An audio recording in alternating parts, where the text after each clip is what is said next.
Greetings to everyone at the fourth International Conference on Social Science Education at Universitas Lambung Mangkurat in Indonesia.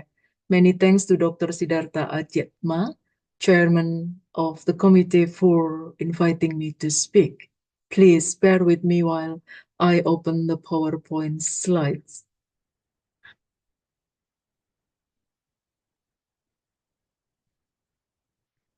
Right, here we are.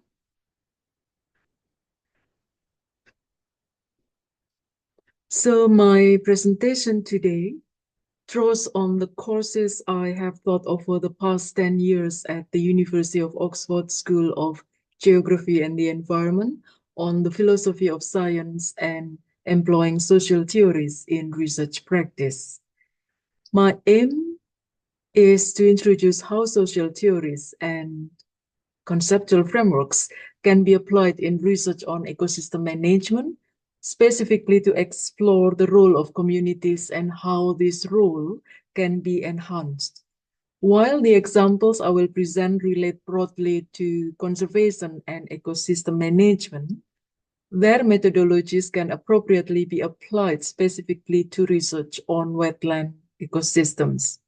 To begin, I invite you all to revisit the notion of theory and its role in research practice. This slide shows responses from my students at Oxford when I asked them to write three words that come to mind when they hear or read the word theory.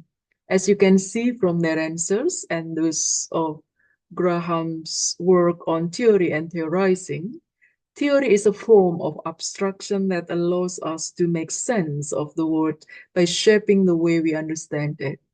Graham's work on theory and theorizing provides a sufficient introduction to the debate on what constitutes theory in natural versus social science. Whilst a positivist view of theory is based on scientific laws, which are universal propositions about phenomena in the natural world derived from careful observation and measurement, social theory is directed towards understanding and explaining the nature of society. Our task is to identify the elements of social mechanisms that drive social change. So, what does it mean to employ social theories in research practice? In other words, what are the roles of social theories in research? The diagram shows the interplay between theory, method, and topic under investigation. In research practice, these three elements may emerge at different stages. Within social science research, theories are often required at the beginning of a research as temporary assistance to the induction process, helping researchers to develop well-crafted research questions. This is particularly relevant to researchers following the paradigms of humanism, critical realism, and post-structuralism. The real research question often reveals itself during the process of conducting research, and the case under investigation may suggest the need for a different theoretical perspective. The positivist approach, however, largely determines a fixed research question at the outset, following rules that predict phenomena which can be objectively known and states propositions that can be empirically tested. Several conceptual frameworks from social science, ranging from institutional theories and governance perspective to those practiced within environmental law, including legal frameworks and science communication technology, are increasingly being employed in research on conservation and ecosystem management. Without delving into each theory in detail within the field of community-based management, as you can see on the right, we encounter theoretical concepts such as adaptive governance, resilience, vulnerability, and social ecological systems. These can all be applied as analytical tools to discern the roles of communities in ecosystem management and how these roles can be strengthened amidst changes in climate and ecosystem resilience. The social ecological system, or SES framework, is increasingly employed in research on community-based ecosystem management. So, how do we apply this conceptual framework in research practice? First, when employing theories in research, we need to bear in mind that concepts are the building blocks of theories. Concepts describe the phenomena being studied, compared, and relate to one another. A concept is an abstraction that describes a portion of reality or a specific phenomenon. Concepts serve as vehicles for experimenting with thought, and the terms concepts and variables are often used interchangeably. In the SES framework, you will encounter concepts such as collective actions, resource system, governance system, and self-organization. The main premise of this framework is that collective action and the management of common pool resources can only be understood when both the social and ecological systems are well identified and described. One central tenet is the notion of self-organization, which is key to determining the capability of local communities to manage their common pool resources independently. For example, this dissertation examined the social ecological complexity and economic value of fishing governance in the artificial reefs of the Gulf of Mannar in India. It recognized that while community-based management has gained prominence in managing common pool resources, given the paucity of state and market-based policies governing coastal resources, success in achieving environmental sustainability and addressing societal needs is not guaranteed. In this example, the author focused on the concept of self-organization, which comprises 10 variables. These 10 variables guided data collection and analysis, essentially determining whether and to what extent these variables were present within the local community under investigation and assessing the impact of their presence or lack thereof on the governance of the ecosystem being studied. The variables to be assessed include the type and number of actors accessing the common pool resources, leadership within the community, and the norms and social capital that guide rulemaking and enforcement, all of which determine the level of self-organization required to manage the resources. The academic justification for employing a theory or conceptual framework comes from a literature review. As you can see from this dissertation excerpt, the 10 variable framework that influences local self-organization has been well documented within existing literature on the management of common resource pool across various case studies, making it an effective guide or analytical tool for understanding complex social ecological issues.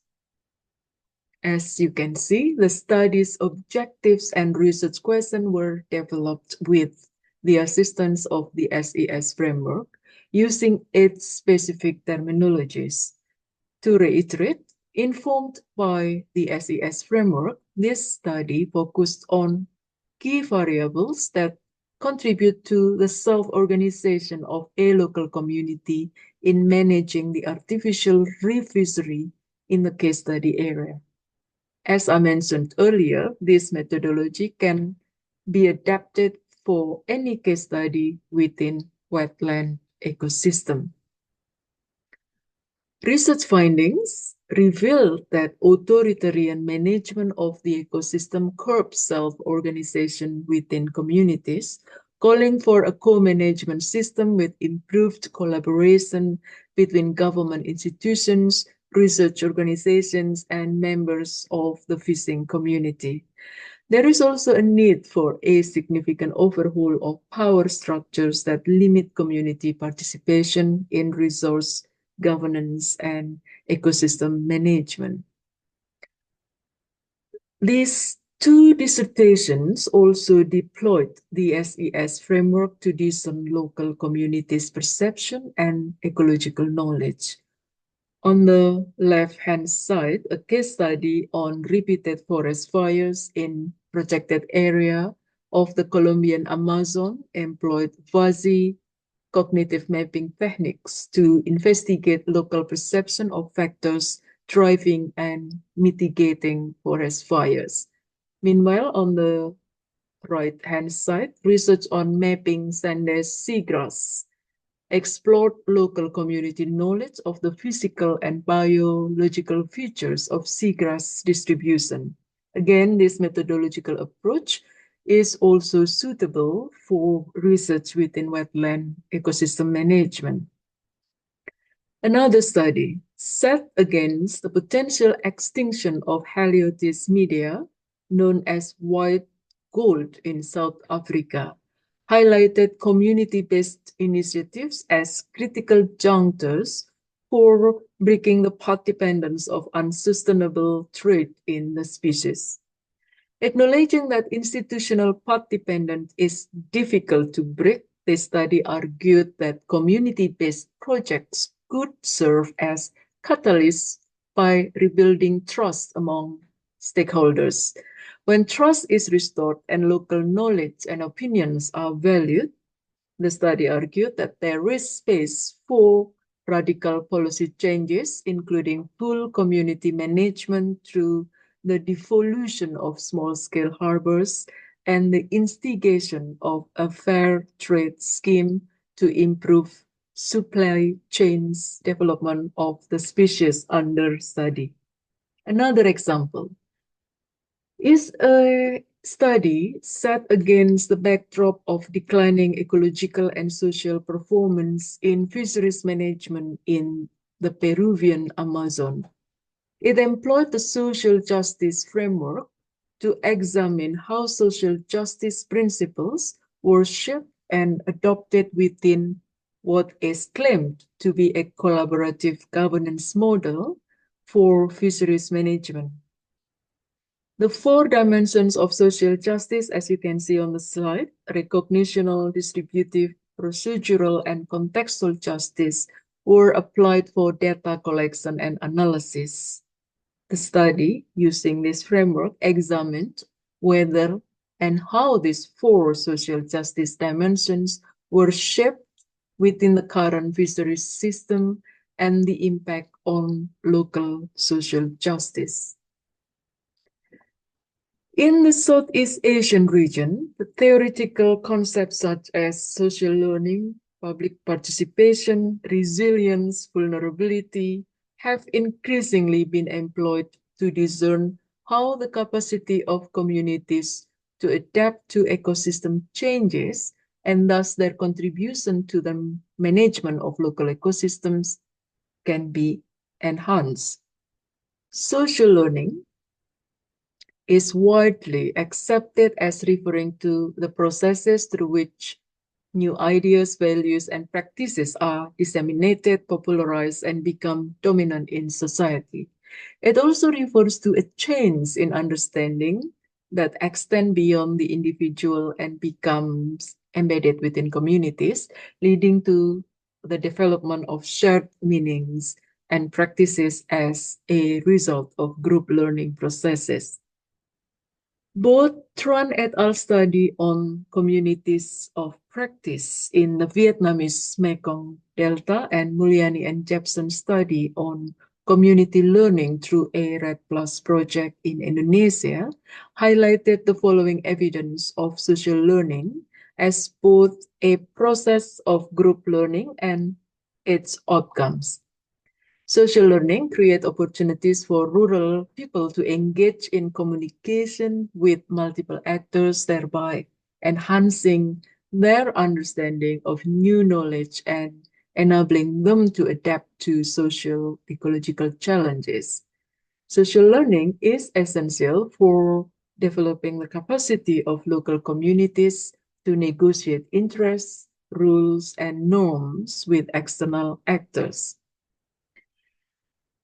The literature on public participation suggests that social learning can result from participatory processes with the following aspects critical to its success.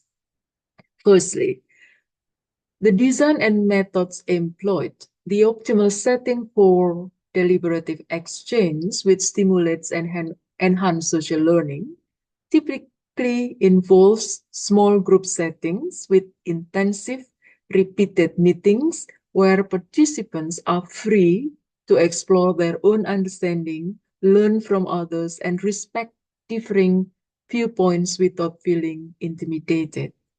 Secondly, a proper process for identifying and classifying relevant stakeholders, including both directly and indirectly affected individuals. Thirdly, appropriate steps for public participation, including involving the local community in setting the agenda for meetings, allowing sufficient time to invite stakeholders and distribute meeting materials, and developing a feedback mechanism.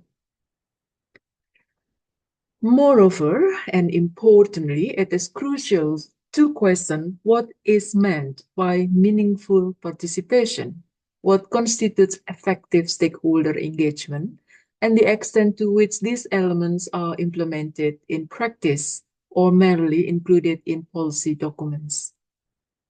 While public participation can be time-consuming and costly, and if poorly executed, may empower certain groups over others and exacerbate inequality, when conducted appropriately, public participation can enhance community social learning and improve their capacity to adapt to ecological changes and contribute to the management of local ecosystem.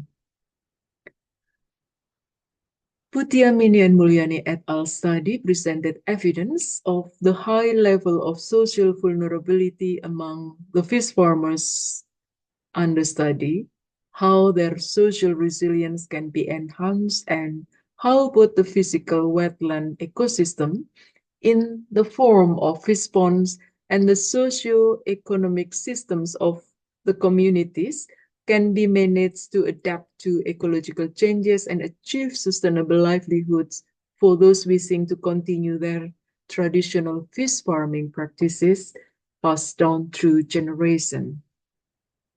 The study highlighted that enhancing community social ecological resilience to mitigate recurring natural disasters and achieve a sustainable economy within the fish farming sector requires the following strategies. The government and other external agencies must provide support, including training local leaders and communities to acquire new knowledge, technology, and skills to address climate-related disasters. The external actors and the government should also facilitate the development of a sustainable economy that breaks the cycle of poverty. Furthermore, the government must urgently facilitate the development of a much-needed early warning system, which is essential for communities to mitigate rough flooding, which in the study area, Indramayu subdistrict in Indonesia, occurs regularly, sometimes up to 3 times a year. I will close my presentation with the following slides. As I mentioned at the beginning, my aim was to introduce several social theories and how social theories and conceptual frameworks can be applied in research on ecosystem management, specifically to explore the role of communities and how this role can be enhanced. The case studies I presented demonstrate the roles of social theories in research practice. And in practical terms, theory helps determine which social facts are worth investigating relating to the development of research questions. guides our approach to addressing those research questions relating to research designs or methodology, directs us to where to seek answers relating to methods of data collection and analysis, and provides a rationale for research, assists in identifying research gaps, and offers grounds for future prediction. Regarding social theories, while research in natural science deals with closed systems, human societies are open systems. In the absence of rigorous methodology for testing theoretical claims, sorry about that. In the absence of rigorous methodology for testing theoretical claims, theory in social science guides observation. In short, at the start of a research project, social theories can help structure the research, essentially guiding the researcher on what to investigate, why a certain research object or subject was selected, and how to obtain, produce, and represent the truth. Thank you very much for listening. I welcome your question, which Dr. Siddhartha will liaise, and I wish you all an enjoyable and successful conference. Dr. Siddhartha and all the committee, thank you again very much for having me. Terima kasih. Assalamualaikum warahmatullahi wabarakatuh.